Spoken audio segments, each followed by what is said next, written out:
siyaadu malee singeenye kan dhibatee hawwee hundi dhaqee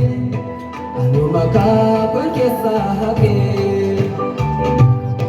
kophaabee qalbii nasabee hittaasaa waan jee osoon dhaqqabee suuta sa'ee kunoo lallabee nirifadhee qalbiin na jabee amri na jabaa dandayaadhaa kuduraadha qabaa isa biratti cuftii wal qixaa laalguddaa dhiisee xiqqaa fitaa akkas jedhee waa'ee gurgutaa hojii isaatii